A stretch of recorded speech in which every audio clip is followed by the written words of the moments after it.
जो हमने लिंडमन्स इक्वेशन या लिंडमन्स थ्योरी देखी थी उसमें हमने यूनिमोलिकुलर रिएक्शन देखी थी। लिंडमन practically observed and concluded that reaction rate depends upon pressure। इसीलिए हमें कंडीशन ऑफ प्रेशर देखना है, जिसका इफ़ेक्ट हमने जो इक्वेशन डिराइव किया था रेट इक्वेशन, उस पर क्या असर होगा कंडीशन ऑफ प्रेशर का।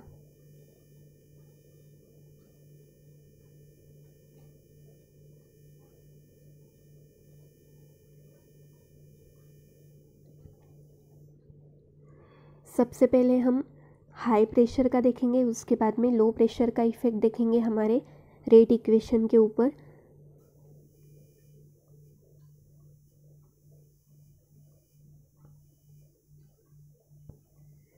So first is effect of high pressure.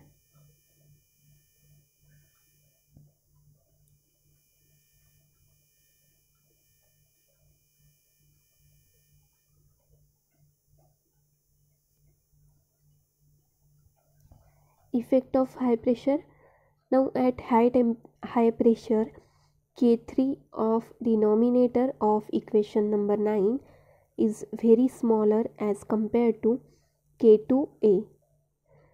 जो जनरल एक्सप्रेशन था रिएक्शन रेट का वो क्या था, हमने डिराइव किया था that R3 is equal to K3 K1 A square, जो इक्वेशन नंबर 9 था, upon K2 concentration of A plus K3। ये था हमारा equation number 9। So high pressure में क्या होता है, जो K3 है डिनोमिनेटर में is very very small as compared to K2 into concentration of A। So K3 is very very small as compared to this। अगर K3 सबसे कम है तो इसे हम निगलेक्ट कर सकते हैं, इसे ज़ीरो कंसिडर कर सकते हैं। सो हमारा इक्वेशन क्या हो जाएगा इससे, अगर हम K3 को ज़ीरो कंसिडर करेंगे तो R3 is equal to K3 K1 into concentration of A square divided by K2 concentration of A। और K3 को हमने निगलेक्ट कर दिया। सो फाइनल इक्वेशन हमें ये मिलता है। अब ऊपर क्या है, A स्क्वायर है, नीचे कॉन्सेंट्रेशन ऑफ A। सो ये और एक कॉन्सेंट्रेशन ऑफ A कैंसिल हो जाएगा।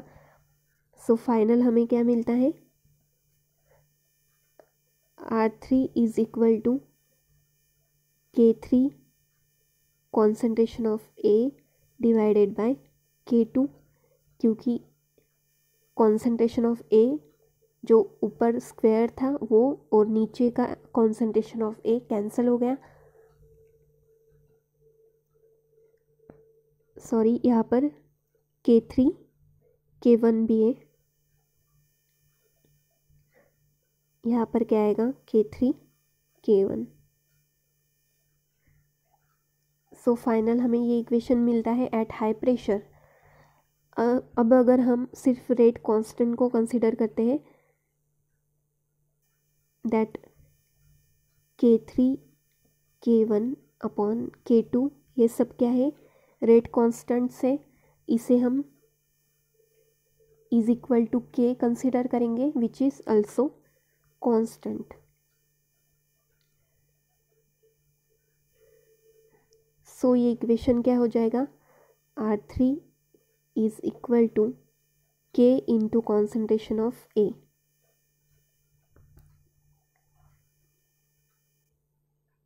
Now it shows that reaction is first order at high pressure. मतलब हाई प्रेशर में क्या हो गया, जो हमने हाई प्रेशर की कंडीशन कंसिडर की थी उसमें हमें ये फाइनल इक्वेशन मिला सो हम ये बोल सकते हैं that rate this reaction is first order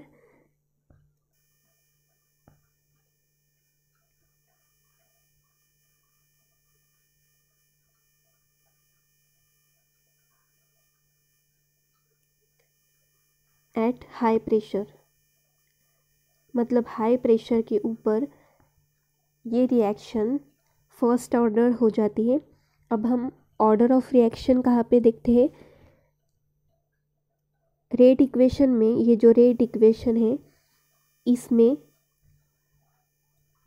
concentration के ऊपर जो भी सिंबल होगा, यहाँ पर क्या है 1, इसीलिए ये क्या है first order.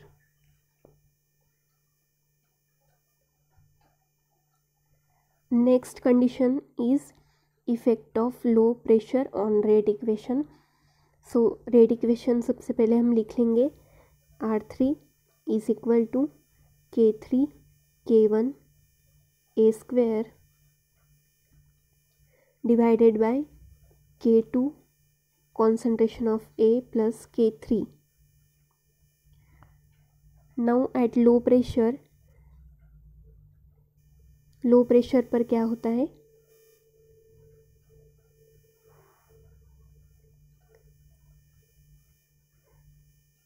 K2 concentration of A is very very small as compared to K3. At low pressure K2 concentration of A of denominator of general equation 9 is very smaller as compared to K3. So this can be neglected. अब हमें इस equation में से K2 into concentration of A इसे neglect करना है, इसे neglect करेंगे हम। सो इक्वेशन बन जाएगा R3 is equal to K3 K1 concentration of A square upon K3। क्योंकि K2 into concentration of A को हमने 0 कंसिडर कर लिया या निगलेक्ट कर दिया। अब K3 यहाँ पर क्या हो जाएगा, कैंसिल हो जाएगा। सो इक्वेशन मिलता है हमें R3 is equal to K1 into concentration of A square. अब इस इक्वेशन से हमें क्या पता चलता है, this equation shows that the reaction is in second order at low pressure.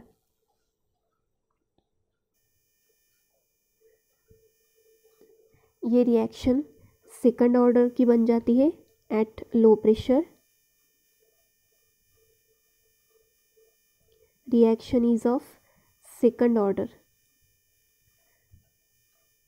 अब सेकंड ऑर्डर कैसे हुई ये रिएक्शन,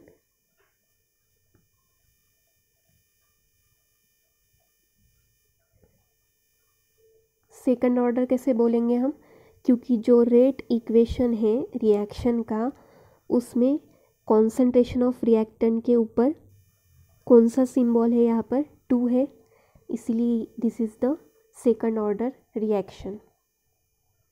मतलब हमें पता चला दैट लिंडमैन्स यूनिमोलिकुलर रिएक्शन में क्या होता है, हाई प्रेशर पे रिएक्शन का ऑर्डर फर्स्ट ऑर्डर होता है और एट लो प्रेशर रिएक्शन का ऑर्डर सेकंड ऑर्डर होता है।